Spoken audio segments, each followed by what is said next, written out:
I watched a 3-meter alien dismantle champions for 47 straight victories. But the only fighter who ever terrified me was a human woman barely reaching his chest. Look, I have been calling fights in the galactic combat circuit for 23 cycles now, and let me tell you something. I have seen it all. My name is Krelevix, senior commentator for the Vaxtari Broadcasting Network, and before you ask, yes, those are implant scars on my cranial ridge. Took a plasma burst during the siege of Kadros, back when I was young and stupid enough to think frontline journalism was glamorous. Now I sit in climate-controlled booths and watch aliens beat each other senseless for entertainment. Much better gig, honestly. The circuit as we call it is not your local recreational fighting league. Oh no. This is the premier combat entertainment franchise spanning 47 systems with broadcast rights sold to 312 worlds. We are talking about warriors from species that evolved in gravity wells that would crush most sentient beings into paste. Champions who have trained in combat arts older than some civilizations. Prize pools that could fund small planetary economies. And the rules? Well, there are some. No weapons, no chemical enhancements, no psionic interference. Beyond that, you step into that arena and you accept the consequences. Broken bones are routine. Permanent injuries are common. Deaths. Well, let us just say the liability waivers are extensive and the next of kin notifications are pre-written. The medical teams are top-notch, sure, but even they cannot resurrect someone whose neural cortex got pulverized against the arena floor. Now, about humans. Officially they are not part of the circuit. Their homeworld has not even achieved full council membership yet, and the insurance underwriters refuse to cover them after running the actuarial tables. Too fragile, they said. Bone density too low, muscle fiber tensile strength inadequate. Reaction times acceptable but nothing special. The list goes on. But unofficially, there is always some underground promoter willing to bend the rules for the novelty factor. Some back alley arena on a frontier station where a human might show up, curious and reckless. And look, I am not going to lie. We all watched those matches the same way you would watch a small animal wander into a predator enclosure. Morbid curiosity mixed with inevitable disappointment. Until Maya Reeves walked into Thraxnor's arena and turned everything I thought I knew about humans and about fighting completely upside down. Thraxnor the Unyielding, that was his official title, and believe me, he earned every syllable of it. The Gorvathi are not a species you want to meet in a dark corridor, let alone in a combat arena. Picture this. A being that stands 3 meters tall with quadruple-jointed limbs that can pivot in directions that violate basic geometry. Their homeworld has twice standard gravity, an atmosphere so thick you could practically swim through it, and predators that make nightmares look like pleasant daydreams. Thraxnor was considered exceptional even among his own kind. 47 consecutive victories. 47. And I am not talking about quick knockouts against nobodies. I am talking about systematically dismantling champions from a dozen different species. He put a Kreshnar berserker into medical suspension for 6 months. He shattered both primary and secondary spines of a Thulian grappler. There was that unfortunate incident with the Vaxtari monk where, well, let us just say the monk's family received a very generous settlement and we do not talk about it anymore. Thraxnor did not just win fights. He made examples out of opponents. He would systematically break them down joint by joint, limb by limb, and he seemed to take genuine pleasure in the process. The crowds loved him. The bookmakers loved him. The medical teams dreaded him. Then one day, Maya Reeves showed up at the registration desk on Station Helix 9. Human. Female. 1.7 meters tall. 68 kilograms. Brown hair pulled back in what I later learned was called a ponytail. She wore a gray tank top and black compression pants, and she looked like she had just wandered in from a gym session rather than registering for gladiatorial combat. The registration clerk, a Ythrian named Plextar, actually laughed. Out loud, checked her credentials twice because he thought it was a prank. It was not a prank. The betting pools went absolutely insane. And by insane I mean the odds against Maya were so astronomical that most bookmakers would not even accept wagers on her winning. The smart money was on which round she would get permanently injured. Some particularly dark bettors were gambling on whether she would leave the arena conscious or on a stretcher. Nobody, and I mean nobody, gave her a chance. The mandatory pre-fight medical scans made it worse. The combat physicians published the comparative analysis, and it was brutal. Bone density, 73% of Thraxnor's. Muscle mass to body weight ratio, laughable. Reaction time, decent. Actually, but nowhere near enough to compensate for the other deficiencies. Her cardiovascular system was impressive for a human, sure, but that just meant she would stay conscious longer while getting destroyed. I remember sitting in my booth reviewing the stats, preparing my commentary notes. I had already written half of my post-fight analysis about the dangers of allowing unqualified species into professional combat. I had my sympathetic speech ready for when they carried her off to the medical bay. I even had a few jokes lined up, nothing too cruel but enough to satisfy the audience's appetite for schadenfreude. Thraxnor did not even bother watching footage of her. Why would he? She was a novelty act, a curiosity. A brief interruption before his 48th victory. The arena was packed. Everyone wanted to see the human get demolished. We got a show, all right. Just not the one we expected. The opening bell rang, and Thraxnor moved forward like a planetary siege engine. Slow, methodical, absolutely certain of his dominance. Maya circled left, hands up in what looked like a standard defensive posture, and I leaned into my microphone with what I am sure was audible skepticism in my voice. Ladies, gentlemen, and honored viewers across the systems, we are about to witness what is either breathtaking courage or spectacular stupidity. Possibly both. Thraxnor threw the first strike, a sweeping right hook that could have decapitated a Granthian war beast. Maya ducked under it, but barely, and I mean barely. Her timing was off by maybe a tenth of a second. She stumbled slightly coming out of the duck, her footwork awkward, unpolished. The crowd made that collective sound. You know, the one, half gasp and half laugh, the sound of watching someone nearly get killed in slow motion. Oh, that was close. Too close. I am starting to think the medical team should just stand in the ring to save time. Round 1 continued in this painful fashion. Thraxnor would throw massive, devastating strikes, and Maya would avoid them by the narrowest possible margins. A spinning back fist missed her face by centimeters. A low kick that should have shattered her femur caught only air as she hopped back, but her landing was clumsy, unbalanced. She looked like someone who had watched fighting tutorials but never actually practiced them. Round 2 was worse. Thraxnor actually connected with a body shot that lifted Maya clean off her feet and sent her sliding across the arena floor. The impact sound echoed through the stadium. A wet, heavy thud that made even hardened fight fans wince. She got up, slowly, one hand on her ribs, breathing hard, and there is the first real hit of the evening. I have to give the human credit. She is still conscious. That blow would have hospitalized most beings. But conscious and competitive are two very different things. Round 3, round 4, Maya kept moving, kept circling, but she was taking damage. Not catastrophic damage, but accumulating trauma. A grazing elbow strike opened a cut above her eye. A partial block of a kick still sent her spinning. Her defensive movements remained just slightly off, like a musical performance where every note is a fraction of a beat behind. Thraxnor started showboating in round 5. Of course he did. He would land a hit, then turn to the crowd with his arms raised, soaking in the adulation.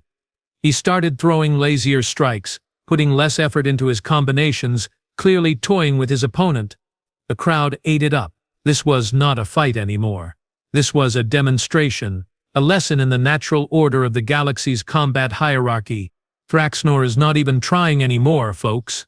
At this point he is essentially giving a masterclass in how to dismantle an inferior opponent. The human is game, I will give her that, but game only gets you so far when your opponent can bench press a shuttlecraft. Round 6 saw Maya getting thrown, actually thrown across half the arena. She hit the barrier wall hard enough to crack the reinforced polymer, then slumped down, visibly dazed. The referee, a Corthan with extensive combat medicine training, moved in to check her status. She waved him off, pushed herself back to her feet with visible effort. Her legs were shaking. Blood ran down the side of her face from the cut above her eye. Thraxnor was laughing now. Actually laughing. His species makes this chittering, clicking sound when amused, and it was echoing through his respirator system loud enough for the front row to hear. Round 7 started. Maya stumbled forward, hands still up, but her guard was dropping. Fatigue, pain or simple resignation, take your pick. Thraxmore set up for his signature finishing move, a rotating strike that involves all four of his primary limbs in sequence. It is beautiful in a horrifying sort of way, like watching a natural disaster unfold in artistic slow motion. The first three strikes connected, each one snapping Maya's head in a different direction. The fourth, a massive overhand right, caught her square in the temple. She dropped like someone cut her strings, face first onto the arena floor, completely limp, utterly unconscious. The referee called it immediately. Medical team rushed in. Thraxmore raised all four arms in victory while the crowd went absolutely wild. And there we have it, folks. Thraxmore's 48th victory, and a very expensive lesson for one very unconscious human. The post-fight analysis is going to be short on this one. Humans, it turns out, are exactly as fragile as the actuarial tables suggested. The betting syndicates transferred enormous sums of credits. The bookmakers had their best night in cycles. Everyone went home happy, satisfied they had witnessed the expected outcome. Humans did not belong in the circuit. Case closed. Story over. Or so we all thought. Maya Reeves woke up 6 hours later in the medical bay, got her brain scan cleared by the physicians, signed the discharge forms, and immediately filed a rematch petition. I am not joking. 6 hours. Most beings would need weeks to recover from the beating she took.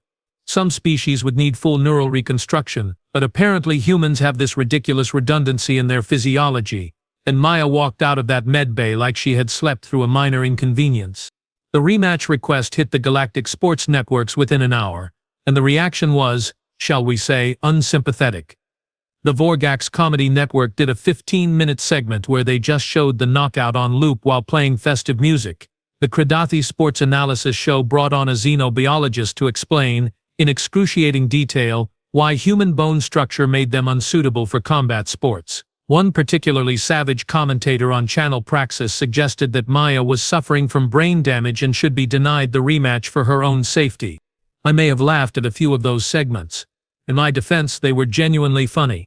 Thraxmore's response came 2 days later during a press conference on Gorvath Prime. He reclined on his species' equivalent of a throne surrounded by reporters from 30 systems, and when asked about the rematch request, he made that chittering laugh again. The human wishes to be humiliated twice. How delightfully persistent. Very well, I accept. Perhaps this time I will make it last longer. The first fight ended too quickly for my taste. The rematch was scheduled for 3 standard cycles later. Same station, same arena, same medical team on standby.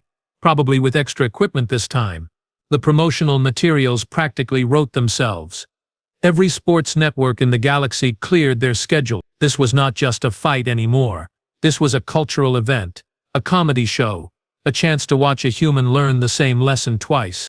The betting odds were even more absurd than the first fight. You could not even find a bookmaker willing to take action on Maya winning. The only bets available were on how long she would last, and the over-under was set at 4 rounds. Most of the smart money went on the under. But here is the thing. A few people, and I mean a very small number, started rewatching the first fight footage. Frame by frame. Slowed down. A Ythrian fight analyst named Krixivsval published a small article on an obscure sports blog, pointing out some oddities in Maya's defensive patterns, how her near misses were consistently near misses, how her stumbles always seemed to put her just outside Thraxmore's optimal range, how her clumsy footwork never actually resulted in her getting trapped against the barriers. Nobody paid attention to that article. It got maybe 200 views, mostly from data scraping bots. Krixval would later become very wealthy selling those analysis notes to the few beings who believed him before the rematch. The rest of us, we prepared for another massacre, bought our virtual tickets, stocked up on refreshments, and settled in to watch a human make the same mistake twice. 3 cycles. That is all the time we had to be spectacularly, humiliatingly wrong about everything. Station Helix 9 was not built to handle this kind of traffic. The docking authorities had to open emergency berths, redirect commercial shipping, and basically turn half the station into a parking lot for the vessels pouring in from across the sector. Species I had never seen in the same system together were crammed into that arena shoulder to shoulder, appendage to appendage, whatever their anatomy included. 12 systems. Representatives from 12 different systems showed up for this. The Vorgothi brought their entire royal entertainment court. A delegation of Thulian monks arrived, presumably to meditate on the nature of hubris. Even a few Kresh war chiefs made the trip, and those beings do not travel for anything less than planetary conquest or truly spectacular violence. The arena was operating at 140% capacity with overflow crowds watching from viewing screens in every bar, restaurant and public space on the station. I did my standard pre-fight crowd interviews, walking through the packed sections with my recording drone buzzing overhead. "Sir, why did you travel 8 jumps to watch this fight?" A Korthan trader, already 3 drinks deep, waved a manipulator appendage at me. "Are you serious? This is comedy gold. That human is either the bravest being in the galaxy or the dumbest. Either way, I am here for it. And you, madam, your thoughts on tonight's event?" A Vexapari scholar adjusted her optical sensors. "I am writing a thesis on species who lack proper survival instincts. This human is providing excellent research material. Every single person I interviewed had the same energy. This was not a fight. This was a spectacle. A circus, a chance to watch someone fail in the most public way possible." The concession stands ran out of refreshments by the time the undercard fights finished. The betting kiosks had lines stretching down 3 corridors. Everyone wanted a piece of the action, even if the action was completely one-sided. Then Maya walked out for her entrance. No dramatic music, no pyrotechnics, no entourage. She just walked through the tunnel entrance wearing the same gray tank top and black pants from the first fight, hands wrapped in standard-issue tape, hair pulled back in that same ponytail. But here is what got me. She was smiling. Not a nervous smile, not a brave face, but genuinely amused, like she was in on a joke nobody else had heard yet. The crowd started that mocking cheer, you know, the one, slow clapping that is really just organized sarcasm. She acknowledged it with a small wave, bounced on her toes a few times, rolled her shoulders, and took her position in the blue corner, calm, relaxed, almost casual. "Ladies and gentlemen, our challenger has entered the arena, and I have to say, she looks remarkably unbothered for someone about to get demolished for the 2nd time in 3 cycles." Then Thraxmore made his entrance, and oh, it was theatrical.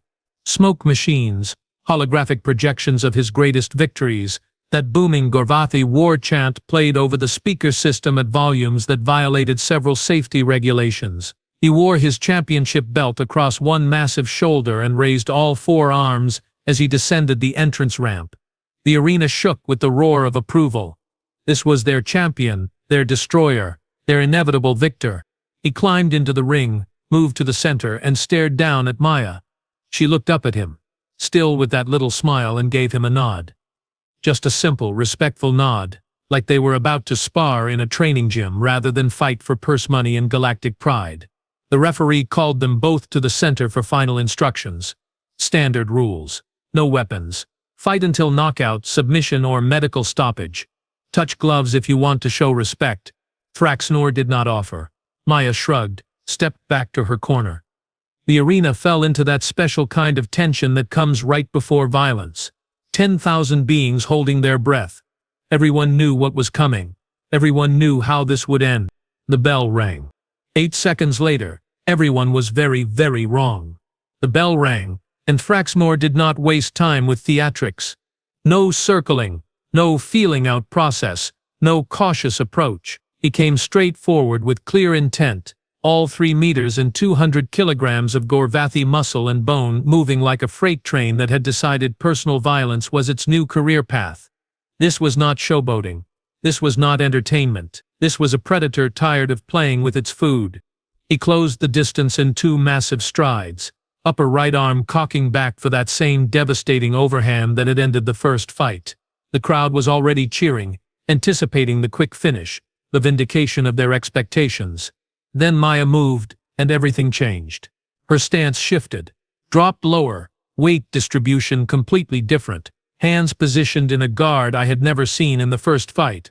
Her feet, which had seemed clumsy and uncertain 3 cycles ago, now planted with absolute precision. Her shoulders, previously tense and raised, relaxed into a posture that somehow looked both casual and ready for extreme violence.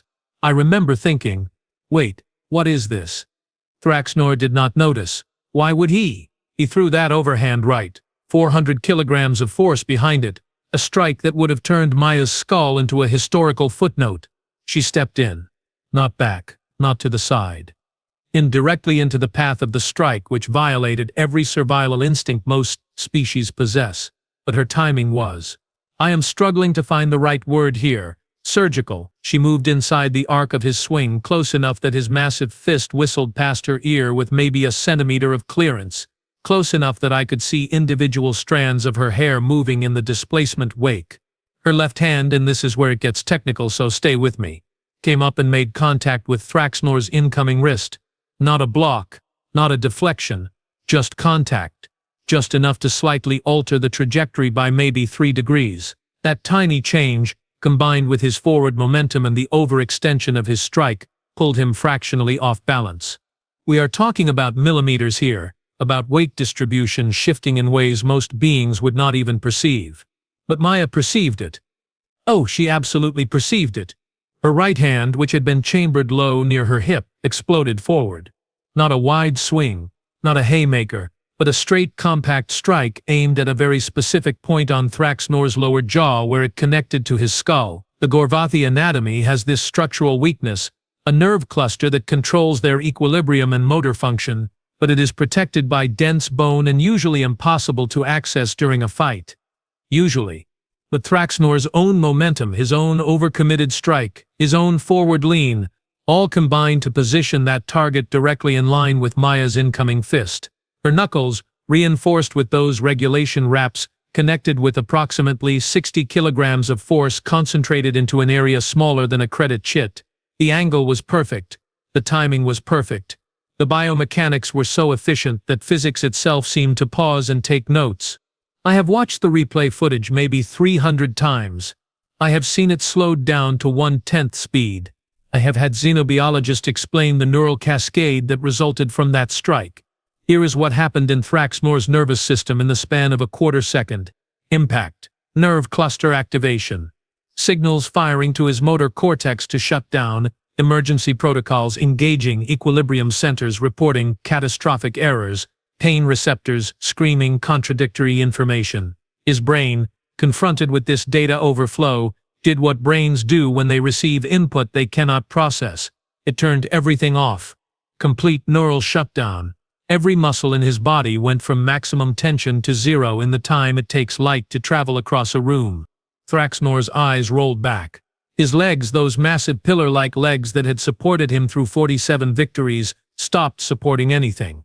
His body, still carrying all that forward momentum, continued moving but now completely limp, completely unconscious, a 3-meter-tall biological projectile with nobody at the controls.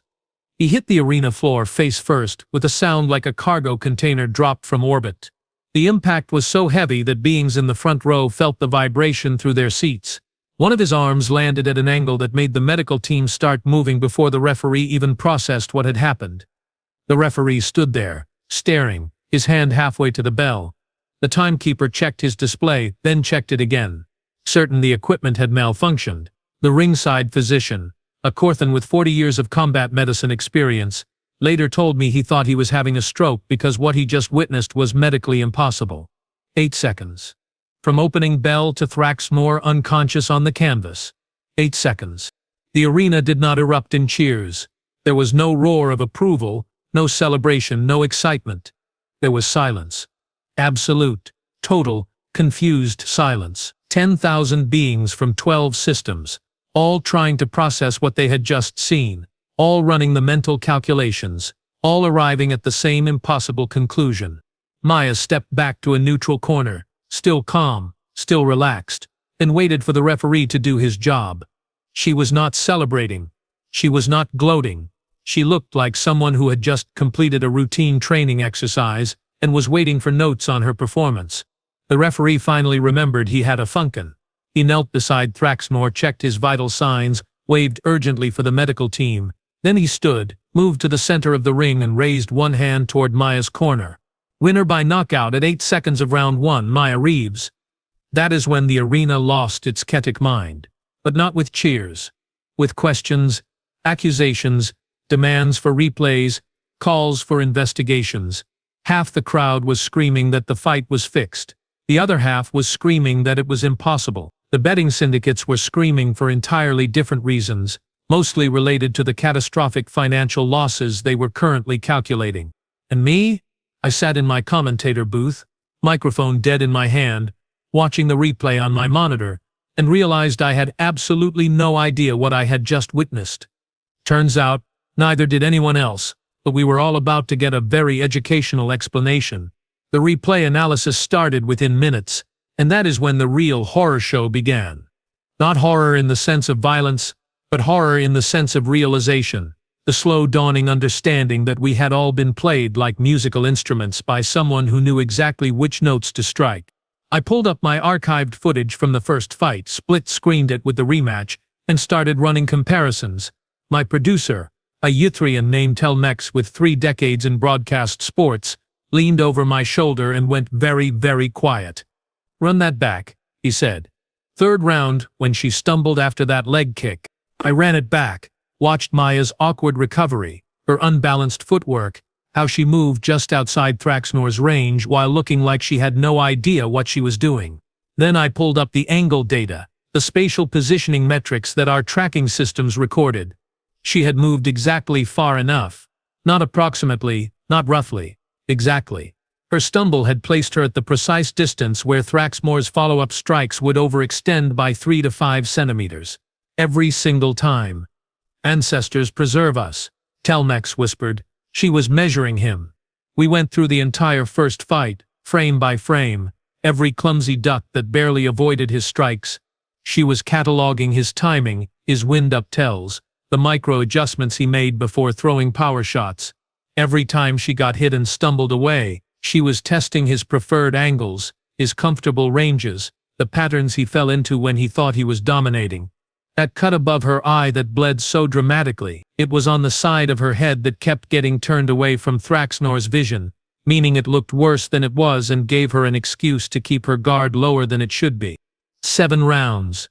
She spent 7 rounds turning herself into a living diagnostic scanner, mapping every detail of how Thraxnor fought, and she made it look like she was barely surviving. The Galactic Sports Network started running the comparisons.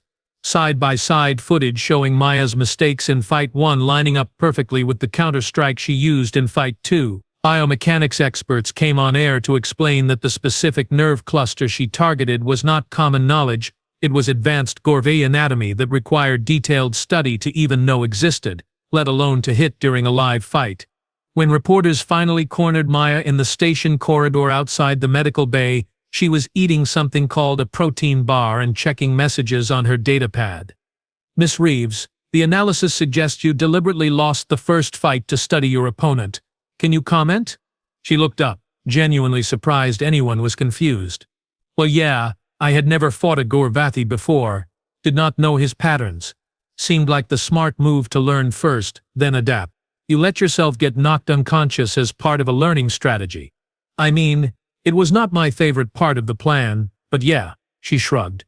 "Humans are pretty good at taking hits and learning from mistakes. It is kind of our thing." The reporter, a Kradathi with 4 journalism awards, just stood there with his recording equipment running and no idea what to say next. Meanwhile, other fighters on the circuit were pulling up footage of their recent bouts, checking for humans in the audience, in the training areas, anywhere they might have been observed. A Thulian heavyweight named Gormith discovered that a human had watched his last 3 fights from the cheap seats, taking notes on a data pad. He immediately withdrew from an upcoming match against a human opponent and announced his retirement. The betting syndicates were not having philosophical crises about being outsmarted, they were having financial ones. The rematch odds had been so lopsided that the payout on Maya's victory bankrupted 4 major bookmaking operations and severely damaged a dozen others. Galactic financial regulators had to step in to prevent a cascading market collapse in the sports gambling sector. But the real damage was not financial. It was psychological. Every fighter who had ever faced a human, or was scheduled to face a human, now had to consider a terrifying possibility. Maybe that human who seemed outmatched was not outmatched. Maybe they were being studied. Maybe every mistake they thought they had capitalized on was actually data being collected for a future encounter. Humans, it turned out, did not just fight. They learned, they adapted, they planned, and they were patient enough to lose a fight on purpose if it meant winning the war. Thraxnor woke up 12 hours later with a splitting headache and a shattered reputation. His first question was what round he won in. When they told him he lost in 8 seconds, he apparently demanded to see the footage, watched it in silence, then asked to speak with Maya. That conversation never got recorded, but witnesses say it was brief and respectful. Thraxnor retired from fighting 2 days later and opened a combat training facility on Gorvath Prime. His first lesson to all students, regardless of species, was never assume your opponent is not smarter than you are. So here is what I learned after 23 cycles of calling fights, after watching thousands of bouts across dozens of species, after thinking I had seen everything the galaxy's warriors could offer. I learned that intelligence is a weapon too, maybe the most dangerous one. Maya Reeves fought exactly twice in the galactic combat circuit. 2 fights. 1 loss, 1 win, and somehow she changed the entire landscape of professional combat sports across 47 systems. Not bad for a species whose bone density is 73% of standard and whose homeworld had not even achieved full council membership. She left Station Helix 9 3 days after the rematch, declined every interview request, turned down 6-figure contracts from promoters across the galaxy, and reportedly went back to Earth to do whatever it is humans do when they are not psychologically dismantling alien champions. Teach self-defense classes, I heard. Run a gym in some place called Portland. Live a completely normal life as if she had not just become the most talked-about fighter in galactic history. The legend spread anyway. You could not stop it. Every sports bar in 12 systems had the 8-second knockout playing on loop. Combat academies added entire curriculum modules about adaptive strategy and opponent analysis. That Ythrian analyst Crixville, the one who tried to warn everyone before the rematch. He retired off the consulting fees he charged to fighters who suddenly wanted to know if they were being studied. The circuit implemented new rules within a month, mandatory waiting periods between rematches, limits on observational access to training sessions, restrictions on note-taking at public fights. They called it the Reeves Protocol, and every single rule was designed to prevent another human from doing exactly what Maya did. As if rules could stop a species that had clawed its way to space travel from a death world, that had survived ice ages and plagues and wars and worse, that had built entire civilizations on the principle that if something does not kill you, you learn from it and come back stronger. Other humans started appearing in the circuit after that. Not many, but enough. And every single opponent who faced them had to wrestle with the same question. Is this human actually losing, or am I being turned into a case study? It changed fighting at a fundamental level, made every bout a psychological chess match on top of the physical one. Thraxnor's 47-fight winning streak ended at 8 seconds. My 23-cycle career of thinking I understood combat ended at about the same time, and the galaxy's comfortable assumption that humans were fragile, limited, unworthy of serious consideration in martial competition, well, that died even faster. I still call fights for the Vaxthari Broadcasting Network, still sit in my climate-controlled booth and watch aliens beat each other senseless for entertainment. But now, every time a human steps into an arena, every time someone underestimates them based on their physical stats and their adorable bone density, I lean back in my chair and smile. Because I have learned my lesson. Humans are not fragile. They are not weak. They are not limited by their biology. They are patient. They are smart. And they are absolutely terrifying when they decide to stop pretending otherwise. Maya Reeves taught us that in 8 seconds, some lessons you only need to learn once.